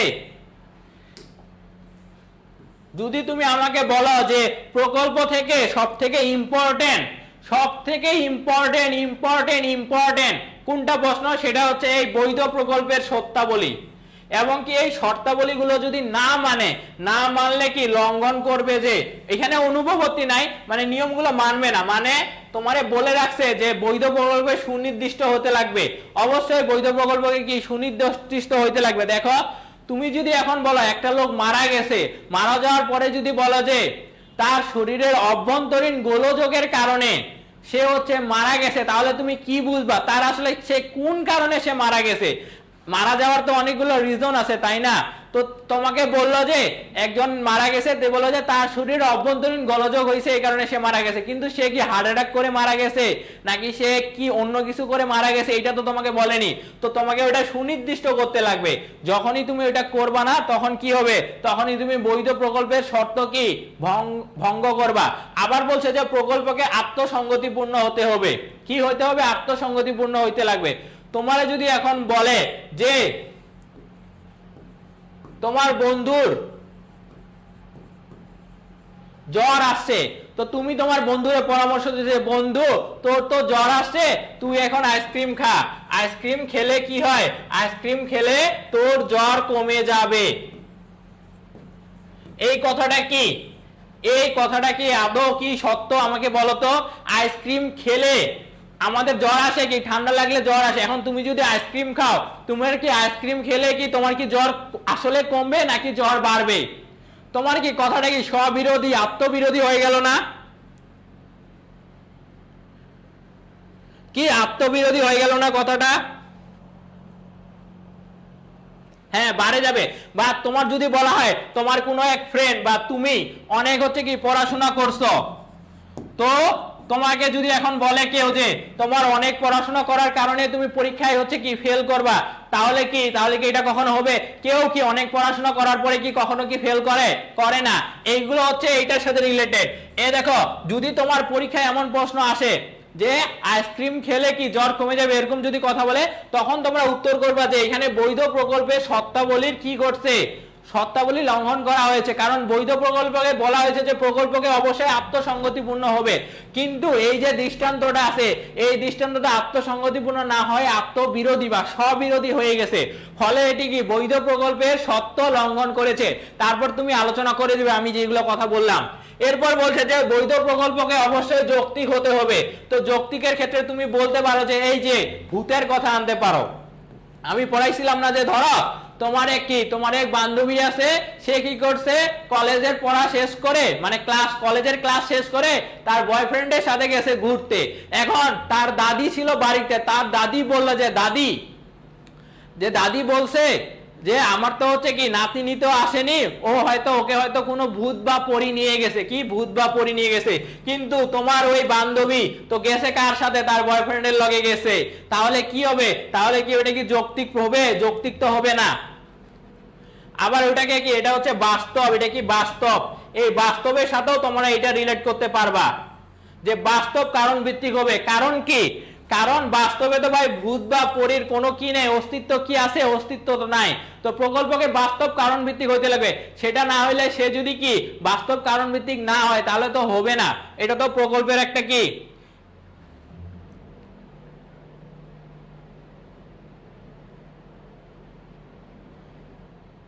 তো এখন দেখো বাস্তব কারণ। আবার বলছে যে বৈজ্ঞানিক নিয়মের সাথে সঙ্গতিপূর্ণ হইতে লাগবে প্রকল্পকে। আবার প্রকল্প থেকে পরীক্ষানাত্মকভাবে সমর্থনযোগ্য হতে লাগবে, পরীক্ষানাত্মকভাবে সমর্থনযোগ্য হতে হবে। এগুলো হচ্ছে কি বৈধ প্রকল্পের শর্তাবলী, এগুলো কি বৈধ প্রকল্পের শর্তাবলী। তো এইটা থেকে আমার মানে থাকবেই আশা করি একটা প্রশ্ন। এরপর এই যে এই টার্মগুলো থেকে তোমার আইডেন্টিফাই করতে বলবে যে এটা আসলে কোনটাকে নির্দেশ করছে। তার মধ্যে আমার যে কয়েকটা ইম্পর্টেন্ট মনে হইছে আমি হচ্ছে এখানে নিয়েছি, এগুলো আমি একটু ব্যাখ্যা করি। দেখো বলছে যে ঘটনাকে ব্যাখ্যা করার জন্য একটি প্রকল্প গঠন করা হয় সেটি ছাড়াও একই প্রকল্প দিয়ে অন্য কোনো ঘটনাকে ব্যাখ্যা করার মতো গুণকে আরোহ সমন্বয় বলে।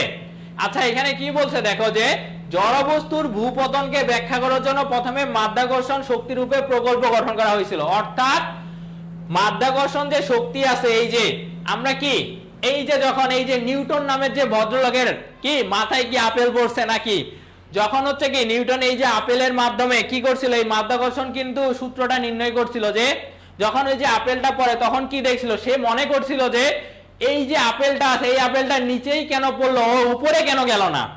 তো সেইটা থেকে ও তখন কি এই মাধ্যাকর্ষণ শক্তিটা কি এইটা হচ্ছে কি বের করছে, যে এইটার কারণে আসলে জড়বস্তু কি ভূমিতে পতিত হয়, নিচে পড়ে যে এইটা। তো এটা তোমার কি মাধ্যাকর্ষণ শক্তি দিয়ে তুমি হচ্ছে কি এইটা প্রকল্প গঠন করছে। তো তুমি তো অলরেডি প্রকল্প পেয়ে গেছো, বাট যখন তুমি দেখো একটা প্রকল্প পেয়ে গেছো, কিন্তু যখন তুমি এই সেম প্রকল্পটা দিয়ে সেইটা ছাড়াও একই প্রকল্প এই যে এই প্রকল্পটা দিয়ে অন্য কোন ঘটনাকে তুমি যখন ব্যাখ্যা করতে পারবা তখন সেটা হবে আরো সমন্বয়ক। যেমন দেখো তো পরবর্তী দেখা যায় এই প্রকল্পটি কেবল জড়বস্তুর ভূপতনকে ব্যাখ্যা করছে না, বরং আকাশে যে গ্রহ নক্ষত্রের কি আছে অবস্থান আছে, তাদের গতিবিধি যে আছে, জোয়ার ভাটা যে আছে, এই সব ঘটনাকে হচ্ছে সে ব্যাখ্যা করতে পারে। অর্থাৎ সে একটা প্রকল্প তুমি অলরেডি গঠন করে ফেলছো, করার পরেও দেখতেছে যে সেই প্রকল্পটা দিয়ে আরো কোনো ঘটনাকে হচ্ছে কি ব্যাখ্যা করা যায়, তখনই সেটাকে বলবো আমি আরোহ সমন্বয়। আর প্রকল্পের এই অতিরিক্ত গুণটাকে আমি বলবো কি আরোহ সমন্বয়। প্রকল্পের এই অতিরিক্ত গুণটাকে বলা হয় আরোহ সমন্বয়। কুমড়া পড়া উচিত ছিল না।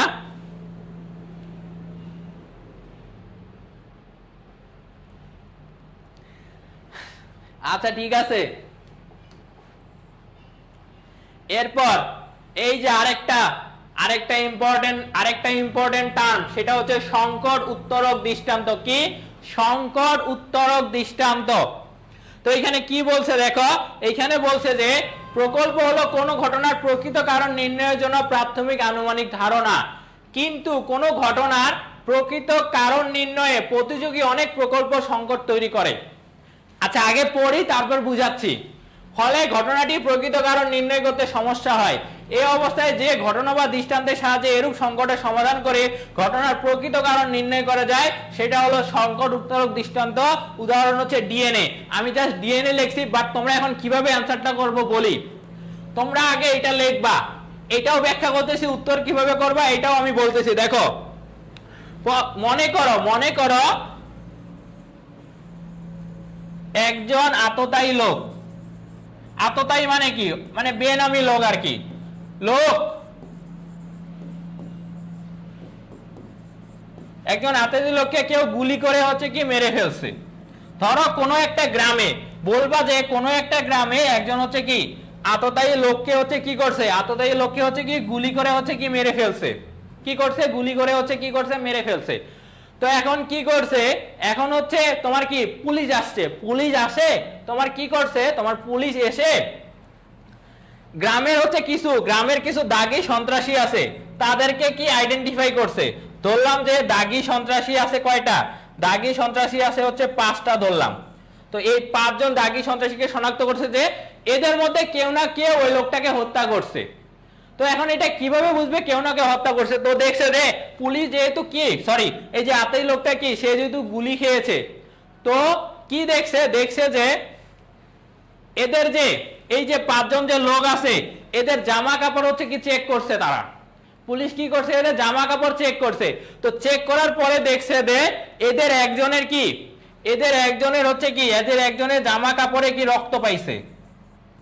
জামা কাপড় যে আছে না, এই জামা কাপড়ে কি পাইছে, রক্ত পাইছে। তো রক্ত পাওয়ার পরে এই যে দেখো আততায়ীর যে লোকটা আছে, যে লোকটা গুলি খেয়ে মারা গেছে, তার রক্তের সাথে তার ওই যে যেই হচ্ছে কি যে সন্ত্রাসীটা আছে যার জামা কাপড়ে রক্ত পাইছে তার সাথে কি ধরছে, ম্যাচ করে দেখছে ডিএনএ দিয়ে। কি দিয়ে? ডিএনএ দিয়ে। ম্যাচ তো করে এটা দিয়ে, তাই না, ডিএনএ দিয়ে।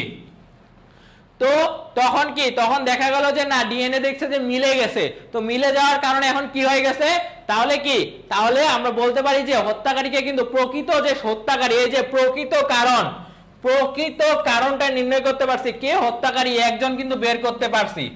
তো এখানে কি দেখো, এখানে এই যে 5 জনকে যে শনাক্ত করছে, এগুলো কি এই যে 5 জনকে শনাক্ত করছে, তখন কি এরা একে অপরের প্রতিদ্বন্দ্বী হয়ে গেছে না? ওইটাই বুঝাইছে যে দেখো, কোন ঘটনার প্রকৃত কারণ নির্ণয়ের জন্য প্রাথমিক আনুমানিক ধারণা গঠন করা হয়, কিন্তু কোন ঘটনার প্রকৃত কারণ নির্ণয় করতে গেলে প্রতিযোগী অনেক প্রকল্প সংকট তৈরি করে। দেখো এখানে 5টা দাগী সন্ত্রাসী ছিল, মানে 5টা দৃষ্টান্ত ছিল। এরা কি করছে, এর মধ্যে কে আসলে খুনটা করছে, এদের মধ্যে কি একটা প্রতিদ্বন্দ্বী ব্যাপার হয়ে গেছে না? হয়ে গেছে। তো ফলে কি করছে, আমার সিদ্ধান্ত নিতে কি একটা সংকট তৈরি হয়েছে। ফলে ঘটনাটি প্রকৃত কারণ নিতে সমস্যা হয়েছে। তার মানে কি আসলে প্রকৃত হত্যাকারী কে, এটা আমি বের করতে আমার ঝামেলা হচ্ছে, কারণ আমার কাছে 5 জন আছে। তো এই অবস্থায় যে ঘটনা বা দৃষ্টান্তের সাহায্যে এরূপ সংকটের সমাধান করতে পারি, কার মাধ্যমে আমি এটা সংকট সমাধান করতে পারলাম? এই যে ডিএনএ এর মাধ্যমে আমি সংকট সমাধান করতে পারলাম। এই কারণে ডিএনএ কে বলবো আমি সংকট উত্তরক দৃষ্টান্ত। কি বলবো? সংকট উত্তরক দৃষ্টান্ত বলবো। কেন দিতে পারবা না? অবশ্যই দিতে পারবা। তুমি সন্ত্রাসীর ব্যাখ্যা দিবা, তোমার হচ্ছে কি তুমি ডিএনএও দিতে পারো, তুমি হাতের ছাপও তোমার হচ্ছে কি দিতে পারো। হাতের ছাপের মাধ্যমেও তো আমরা প্রকৃত যে হচ্ছে কি হত্যাকারী তাকে তো আমরা বের করতে পারি। হাতের ছাপটাও তোমার হচ্ছে কি হইতে পারে, সংকট উত্তর দৃষ্টান্ত হইতে পারে। ইভেন পরীক্ষার হলে তোমাদের এইটা নিয়েই আসতে পারে প্রশ্ন। বললাম এই যে আততায়ী লোক যে মারা গেছে গুলি খেয়ে, এটা নিয়েও আসতে পারে প্রশ্ন, বলা যায় না, আসতে তো পারে। তো লিখতে পারবা ভাই। তোমার যদি ব্যাপার আমি যে তোমাদের ব্যাখ্যাটা দিয়ে বুঝাইলাম, এটা কি প্রাসঙ্গিক মনে হয়েছে না অপ্রাসঙ্গিক মনে হয়েছে তোমাদের? আমাকে বলো তো একটু। যদি অপ্রাসঙ্গিক মনে হয় তাহলে তো অ্যান্সার করার দরকার নেই, যদি তোমার প্রাসঙ্গিক মনে হয় তাহলে তুমি অ্যান্সার করবা।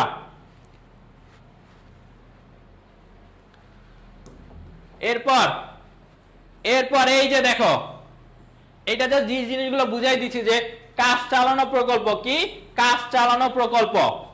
তো বলছে যে কোন ঘটনা ব্যাখ্যা দেওয়ার জন্য সাময়িক যে প্রকল্প নেওয়া হয় তাকে কাজ চালানো প্রকল্প বলে। তো কেমন ব্যাপারটা দেখো, যখন আমাদের কাছে তো প্রকল্প আছে অনেকগুলা, ধরো বৈধ প্রকল্প আছে, যখন কোনো একটা বৈধ প্রকল্পের অভাবে আমাকে সাময়িকভাবে কোনো একটা কাজ চালিয়ে নিতে লাগবে তাকে কাজ চালানো প্রকল্প বলবে। যেমন দেখো, যেমন আমি যদি বলি তোমার একটা জরুরি কাজ আছে, তোমার একটা জরুরি কাজ করতে লাগবে, তোমার কি একটা ইমার্জেন্সি কাজ করতে লাগবে। এখন ইমার্জেন্সি কাজটা যে করতে লাগবে, এখন এখন দেখো, এখন ইমার্জেন্সি যে কাজটা করতে লাগবে সেই কাজটা করার জন্য কি, সেই কাজটা করার জন্য কি, ধরো তুমি কাউকে একটা চিঠি লিখবা, একটা জরুরি কাজ, যে কাউকে কি লিখবা, চিঠি লিখবা। এখন তো আমরা কি, এখন তো মোবাইলে লিখি, বাট ধরো যে তুমি হচ্ছে কি তোমার একটা জরুরি কাজ আছে, জরুরি কাজটা সারতে লাগবে তোমার, বা তুমি ধরো একদম বললাম যে চিঠি লিখবা ইমার্জেন্সি, কিসে, খাতায় চিঠি লিখবা ধরলো। তো এখন ভাই বিদ্যুৎ নাই, কি নাই, বিদ্যুৎ নাই, তো বিদ্যুৎ নাই, তো অন্ধকার, তো তো এখন তুমি কি করবা, এখন তোমার তো ওই কাজটা করতে লাগবে, ইমার্জেন্সি ওই কাজটা করতে লাগবে। তো তখন যদি তুমি, তোমার বিদ্যুৎ নাই ঠিক আছে, তোমার এটা কি, এটা হচ্ছে তোমার মেইন প্রকল্প, বাট তোমার তো বিদ্যুৎ নাই, কিন্তু সাময়িকভাবে তো তোমার এই কাজটা করতে লাগবে। তো তখন তুমি কি করবা, তখন তুমি হারিকেন জ্বালাবা। বর্তমানে কি মোবাইলের ফ্ল্যাশ লাইট নাকি, হারিকেন জ্বালিয়ে হচ্ছে ওই কাজটা তোমার সমাধান করবা, শেষ করবা। তো এই যে বৈধ প্রকল্পের অভাবে, এটা একটা বৈধ প্রকল্প, ধরো বৈধ প্রকল্পের অভাবে সাময়িকভাবে তোমার কাজ চালানোর জন্য তুমি হচ্ছে কি, যেটা হচ্ছে কি, যার হচ্ছে কি সাহায্য নিবা, সেটাই হচ্ছে কাজ চালানো প্রকল্প। আরো আমি উদাহরণ দিছিলাম কি, আমি বলছিলাম যে তোমার কি, তোমাকে তোমার কি কামড়াচ্ছে, তোমাকে মশা কামড়াচ্ছে, তো তুই কি, তোমার হচ্ছে কি মশা কামড়াইলে আমরা কি করি, মশা কামড়াইলে আমরা কি মশারি ব্যবহার করি না।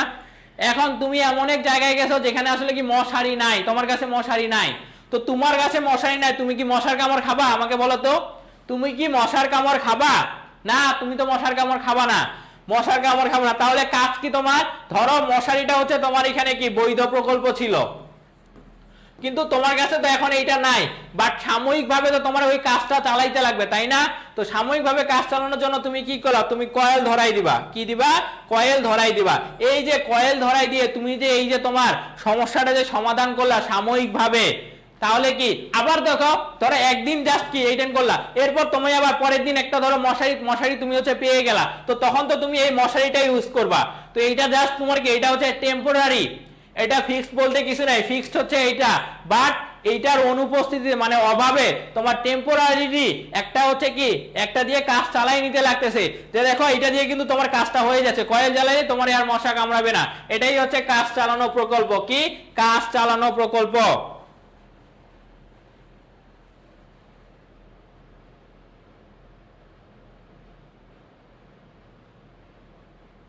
বুঝছো, আমি যা কনসেপ্টটা বুঝাই দিলাম তোমাদের, যে কাজ চালানো প্রকল্প কোনটা, এরপর পরীক্ষার হলে যখন উদাহরণ আসবে না, ওই উদাহরণটা মাইরা দিবা, যা শুধু ধরতে পারলেই হইলো। এবার প্রতিবেদক অনুগল্প, এই প্রতিবেদক অনুগল্পটা হচ্ছে যে কোনো একটা ঘটনার বাস্তব কারণ থাকা সত্ত্বেও তা প্রত্যক্ষ করা যাচ্ছে না। এখন ব্যাপারটা কেমন হয়ে গেল, কোনো কিছুর একটা বাস্তব অস্তিত্ব আছে বা তার বাস্তব কারণ আছে, বাস্তব কারণ থাকলেই তো তাকে আমি ভাই কি করতে পারবো, প্রত্যক্ষ করতে পারবো, ব্যাপারটা এমন না। বাট বলছে যে একটা ঘটনার কি বাস্তব হচ্ছে কি কারণ থাকা সত্ত্বেও সেটাকে আমি প্রত্যক্ষ করতে পারতেছি না, তবে তা এর অস্তিত্ব আমি পরোক্ষভাবে প্রমাণিত, এর অস্তিত্বটা কি পরোক্ষভাবে প্রমাণিত, এটাই হচ্ছে আমার প্রতিবেদক অনুগল্প। ব্যাপারটা কেমন, যে একটা বাস্তব কারণ যার আছে তাকে তো অবশ্যই আমি প্রত্যক্ষ করতে পারবো, ব্যাপারটা তো এমনই। কিন্তু প্রতিবেদক অনুগল্পে ব্যাপারটা এমন হয়ে গেছে যে তোমার সেটার বাস্তব কারণ থাকা সত্ত্বেও তুমি সেটাকে কি করতে পারতেছ না, তুমি সেটাকে হচ্ছে প্রত্যক্ষ করতে পারতেছ না। তবে এখানে আরেকটা কথা বলে রাখছে ওরা, যে তুমি প্রত্যক্ষ করতে পারছো না ঠিক আছে, বাট পরোক্ষভাবে সেটা হচ্ছে কি প্রমাণিত, পরোক্ষভাবে সেটা প্রমাণিত, এটাকেই বলা হয় প্রতিবেদক অনুগল্প। যেমন ইথারের ধারণা, ইথারকে তুমি প্রত্যক্ষভাবে কি করতে পারবে না, প্রত্যক্ষ করতে পারবে না, কিন্তু ইথারের বাস্তব অস্তিত্ব আছে, একে তুমি প্রত্যক্ষ করতে পারবে না, বাট এটা তুমি পরোক্ষভাবে একে অনুভব করতে পারবা। ইথারের বাস্তব কারণ আছে, বাস্তব অস্তিত্ব আছে, এটাকে হয়তো তুমি প্রত্যক্ষ করতে পারবা না ঠিক আছে, বাট একে তুমি পরোক্ষভাবে কি অনুভব করতে পারবা। এটাই হচ্ছে প্রতিবেদক অনুকল্প, কি প্রতিবেদক অনুকল্প।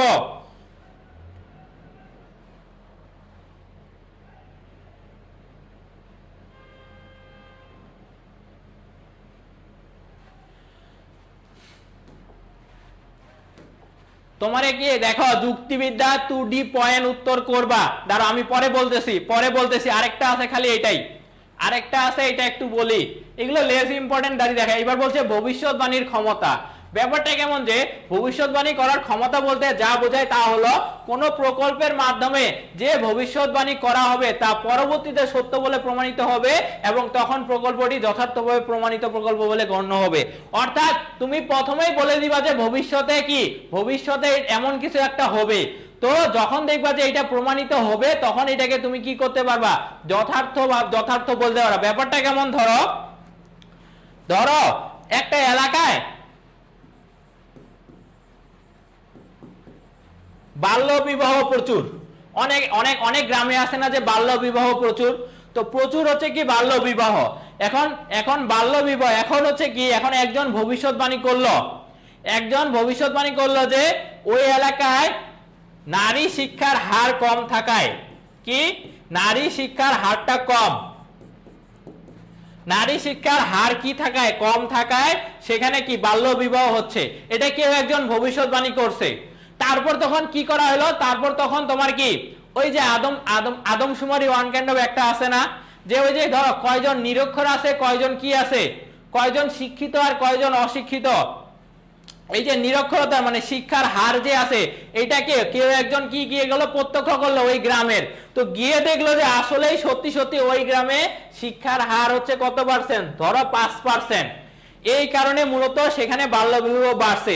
এই যে আগেই যে ভবিষ্যৎবাণীটা করে ফেললো যে এই বাল্যবিবাহের জন্য নারী শিক্ষার হারটাকে কমের কথা যে বলছে, আগেই যে ভবিষ্যৎবাণী করলো, পরে সে প্রত্যক্ষভাবে সেটা গিয়ে কি করলো, প্রমাণ করে দেখলো যে না আমি যে ভবিষ্যৎবাণীটা করছি সেটা কি, সেটা হচ্ছে কি হইছে, ঠিকভাবে প্রমাণিত হইছে, তো তখনই তোমাকে কি বলবা, সেটাকে তুমি কি যথার্থভাবে প্রমাণিত, তখনই তুমি ওটাকে প্রতিষ্ঠিত প্রকল্প বলতে পারবা, প্রমাণিত প্রকল্প বলতে পারবা।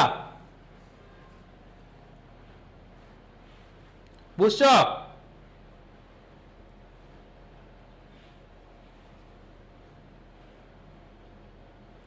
বুঝছো?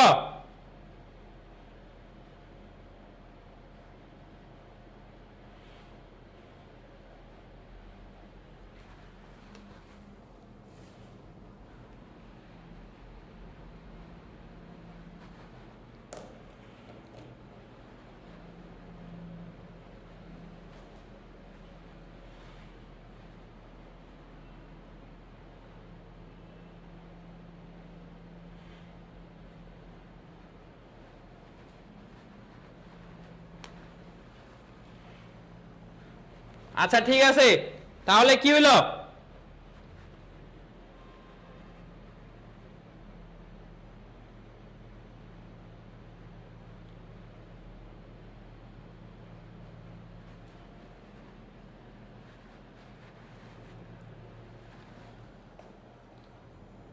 ওই দাঁড়াও কমেন্ট দেখতে পাচ্ছি না আবার,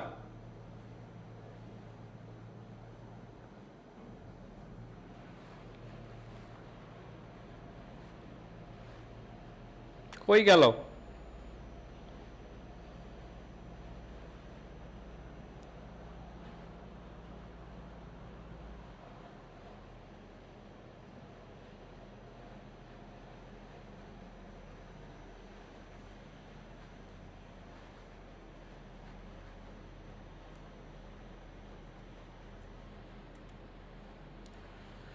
তোমাদের কমেন্ট আসতেছে না কেন জানি, দাঁড়াও দাঁড়াও একটু দাঁড়াও।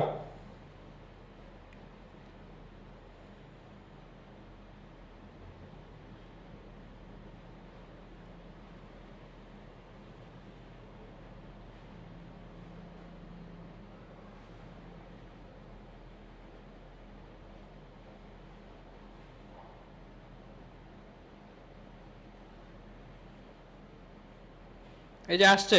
আচ্ছা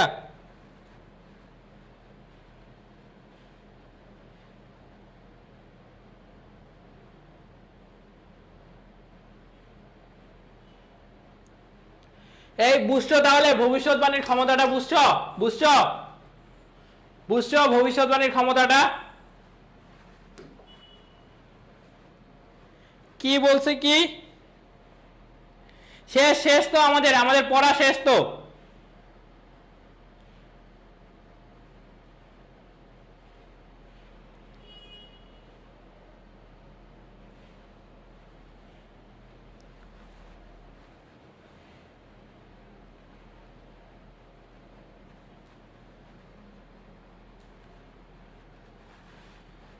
আচ্ছা কি বলছো, কি একজন বলছো কি ইথারের ব্যাপারে জানতে চাইছো নাকি? আচ্ছা এটা হচ্ছে কি তোমার, এটা হচ্ছে কি তোমার হচ্ছে কি আলো। আলো যদি কি হয়, আলো যদি হচ্ছে কি একটা তরঙ্গ হয়, তো এই তরঙ্গের মধ্য দিয়ে যাওয়ার জন্য কি একটা মাধ্যম প্রয়োজন না? তো এই মাধ্যমটা কি হইতে পারে? এটা হচ্ছে কি শব্দ হইতে পারে, বা শব্দ শব্দ হইতে পারে। তো এই যে শব্দ আর আলোকের হচ্ছে কি ব্যাখ্যায় দেখো, ব্যাপারটা হচ্ছে কি একটা জিনিস দেখো, ইথারের ব্যাপারটা দেখো, আলো আলো যদি একটা তরঙ্গ হয়, তো এইটার মধ্য দিয়ে যাওয়ার জন্য একটা কি মাধ্যম প্রয়োজন। তো সেই মাধ্যমটা হইতে পারে কি শব্দ তরঙ্গ হইতে পারে, কি শব্দ তরঙ্গ হইতে পারে। ব্যাপারটা একটু দেখো, তো এই যে আলোর, এই যে আলো আর এই যে শব্দের যে ব্যাখ্যায়, আলো আর শব্দের ব্যাখ্যায় কি একটা হচ্ছে কি লাগে, মাধ্যম যে লাগে, এই মাধ্যমটা হচ্ছে কি এটার সাথে হচ্ছে কি ইথার রিলেটেড। শব্দ আর আলোকের ব্যাখ্যার সাথে, শব্দ আর আলোকের ব্যাখ্যার সাথে মূলত ইথারটা রিলেটেড। এটা কি একটা মাধ্যম হিসেবে কাজ করে। তো তুমি এটাকে কি করতে পারবা, তুমি এটাকে প্রত্যক্ষ করতে পারবা না, তোমাকে কি এটার পরোক্ষ অনুভব তুমি এটা হচ্ছে বুঝতে পারবা। তুমি এটাকে দেখতে পাবা না, বাট এটার একটা পরোক্ষ অনুভব আছে।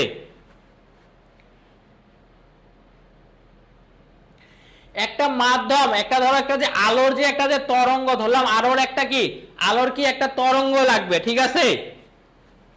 তোমার আলোকে যদি তুমি একটা তরঙ্গ ধরো, তো এই যে আলোর যে তরঙ্গটা আছে, এটা কি একটা মাধ্যম লাগবে না? তো মাধ্যমটা ধরো, শব্দ হচ্ছে একটা মাধ্যম, শব্দ তরঙ্গ। তো এই যে আছে, এইখানে হচ্ছে কি এই যে শব্দ তরঙ্গ একটা ধরলাম, তো এইখানে হচ্ছে কি এইখানে ইথারের ভূমিকা আছে। কার? ইথারের ভূমিকা আছে।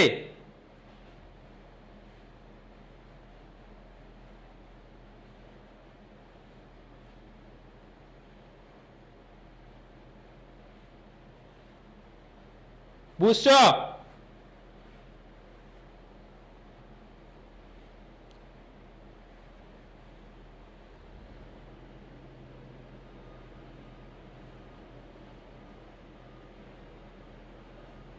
এই বুঝছো রে?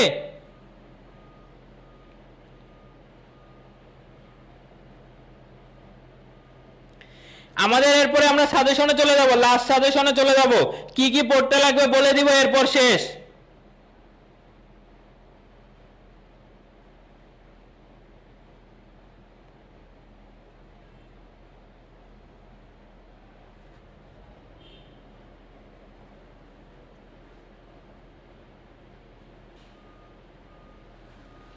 এটা বুঝছো?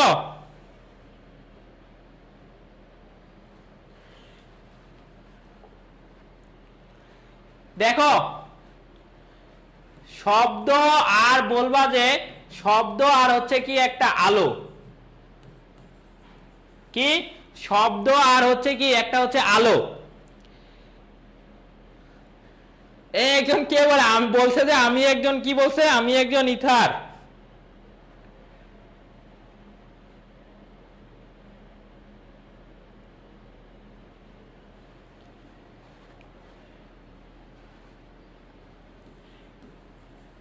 এদের যখন তুমি গতিটা ব্যাখ্যা করতে যাবা, শব্দ আর এই যে বললাম আলোকের যখন তুমি গতিটা ব্যাখ্যা করতে যাবা, তখন ইথার হচ্ছে এখানে একটা প্রতিবেদক অনুকল্প। একে তুমি প্রত্যক্ষ ভাবে দেখতে পাবা না, বাট এর তুমি পরোক্ষ অস্তিত্ব অনুভব করতে পারবা।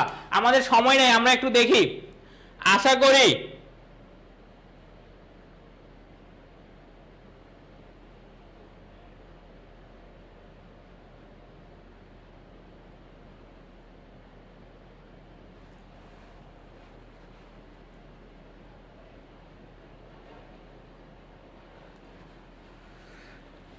আমি যে একটা মাধ্যম বললাম, দাঁড়াও, তোমাদের ইথার যে বললাম যে একটা এই যে শব্দ আর কি, শব্দ আর আলোকের এই যে গতির যে ব্যাখ্যায় যে আমি যে ইথারের কথাটা তুললাম, তোমাদের এখন এখন কি তোমাদের একটা জিনিস যে বলে, এই যে দেখো,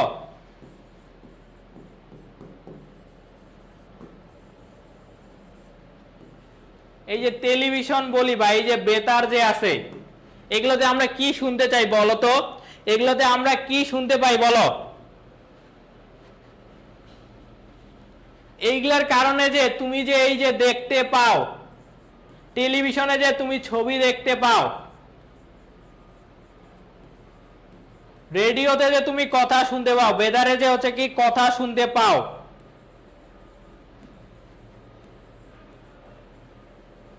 এটা কার কারণে পাও জানো? এইটার এই যে ইথারের কারণেই হচ্ছে তুমি এটা পারো। তোমরা এই যে আমরা যে টেলিভিশনে যে ছবিটা দেখি, এই যে সাউন্ডটা যে শুনি, এটা কার মাধ্যমে জানো? এটা এই ইথারের মাধ্যমে আমরা পাই। বুঝছো?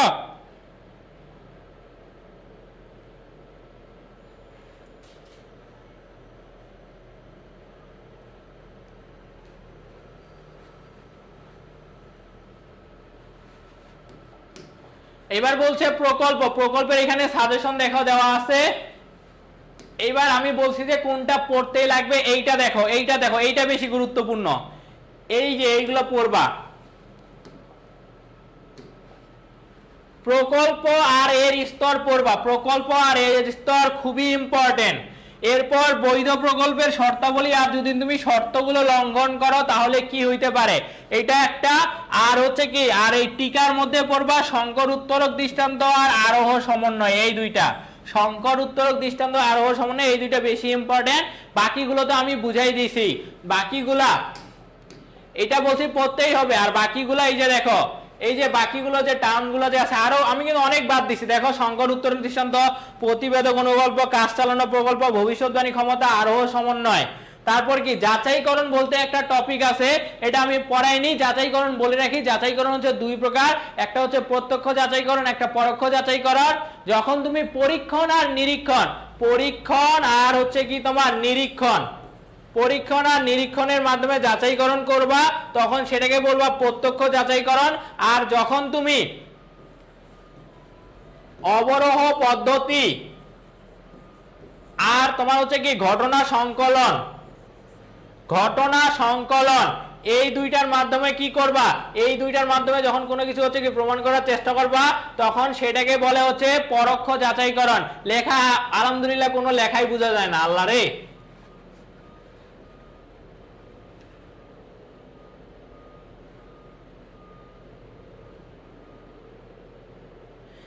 আচ্ছা তোমরা আমাকে একটা কথা বলো, ইথারটা যে আছে, ইথারটার কনসেপ্ট ক্লিয়ার হয়েছে তোমাদের মধ্যে? কি বলছি, বাস্তব উদাহরণ দেখো। আমরা যে এই যে টেলিভিশনে যে ছবি দেখতে পাই, কথা শুনতে পাই, এইটা কি, এটা ইথারের জন্যই পাই।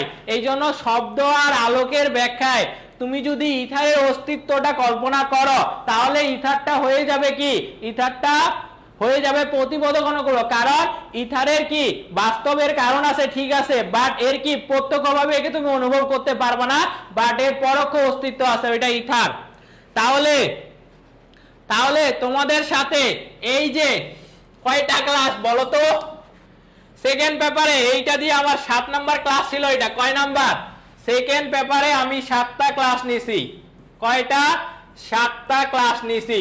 দেখো আমি আমার কথা কিন্তু রাখছি, তোমাদের সাথে এটাই আমার লাস্ট ক্লাস, এইটাই লাস্ট ক্লাস যুক্তিবিদ্যার।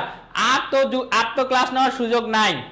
7টা ক্লাস নিছি, এই 7টা ক্লাসে আমি কথা দিছি তোমাদের যে আমি সব শেষ করে দিব। আমি চাইলে এই রাতের ক্লাসটা না নিতে পারতাম, আমার তো এত কষ্ট করার কোনো প্রয়োজন ছিল না ভাইয়াপুরা। আমি তো তোমাদের এই পিডিএফটা দিয়ে দিয়ে বলে দিতাম যে তোমরা পড়ে নাও, বাট আমি কিন্তু সেটা করিনি। আমি কিন্তু আমার দায়িত্বের দিক থেকে একদম 100%ই দিছি। এখন তোমাদের কাজ হচ্ছে কালকে সকালে পরীক্ষায় গিয়ে 200% দিয়ে আসার। আমি যে এই যে তোমাদের জন্য যে কষ্ট করছি, এটার কি, এটার প্রতিদান দিতে হবে না? পরীক্ষার হলে যাতে 200% দিয়ে আসতে পারো। কত? 200% দিয়ে আসতে পারো। এবং কি আমার যারা স্টুডেন্ট আছো তোমাদের সবাইকে হচ্ছে কি বেস্ট অফ লাক। ইনশাআল্লাহ ভালো একটা এক্সাম হবে। জাস্ট মাথা ঠান্ডা রেখে দেখো, তোমাকে কিন্তু আইডেন্টিফাই করতে লাগবে গ আর ঘতে, সেটা মাথা ঠান্ডা রেখে আমি যা পড়াইছি সেটা মনে করে আইডেন্টিফাই করবা। কি করবা? সেটা আইডেন্টিফাই করবা। আর কি, আর সবার জন্য হচ্ছে কি শুভকামনা রইলো, দোয়া রইলো।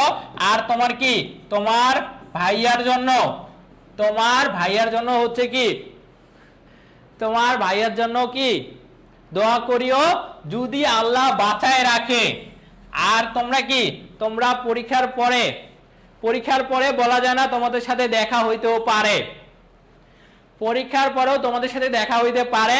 আমি এখানে কোনো প্রচারণা চালাচ্ছি, জাস্ট বলতেছি যে তোমাদের সাথে দেখা হইতে পারে, কারণ আমাদের অ্যাডমিশনেও কিন্তু কোর্স আছে। তো এমনও আছে তোমাদের মধ্য থেকে অনেকেই হচ্ছে আমাদের অ্যাডমিশন কোর্সে ভর্তি হবা। তো যারা ভর্তি হবা ইনশাল্লাহ তাদের সাথে হয়তো দেখা হবে, তার আগ পর্যন্ত বেস্ট অফ লাক, তোমাদের পরীক্ষা সবারই ভালো হোক।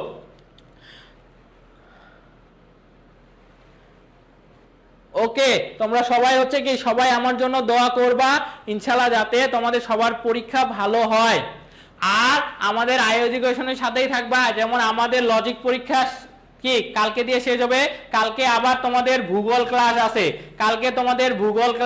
কয়টার দিকে, তোমরা পরীক্ষা দিয়ে আসে যাদের ভূগোল আছে তাদের ক্লাস কালকে দুপুর 3:30 যাদের ভূগোল আছে তাদের ক্লাস।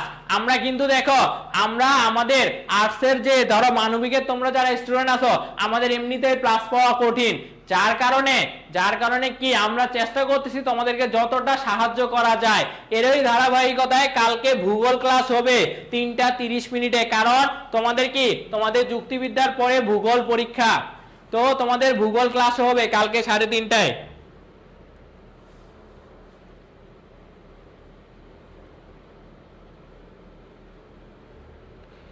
ওকে, ঠিক আছে।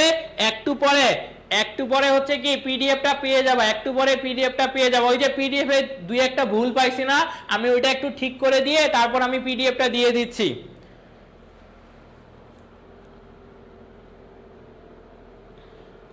আচ্ছা ঠিক আছে,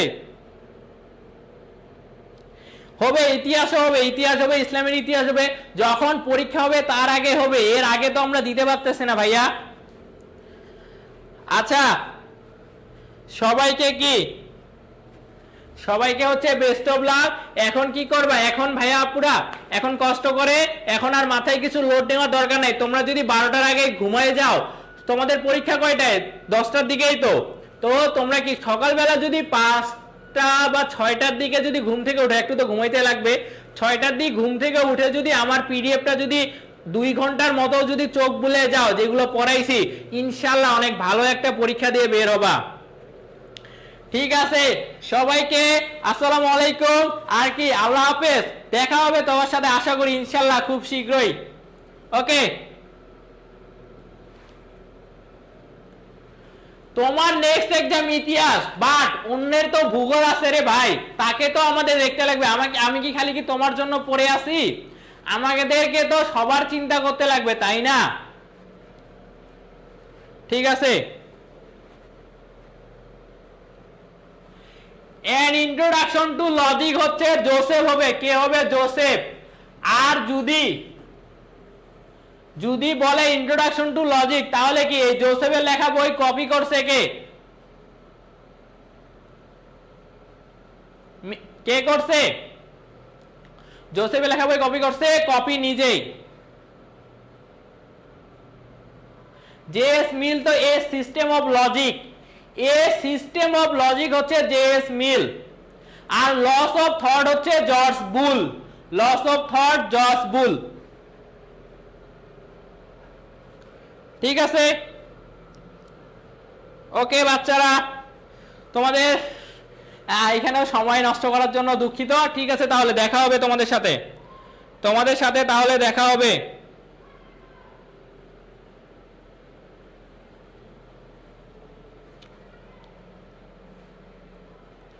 ইনশাল্লাহ।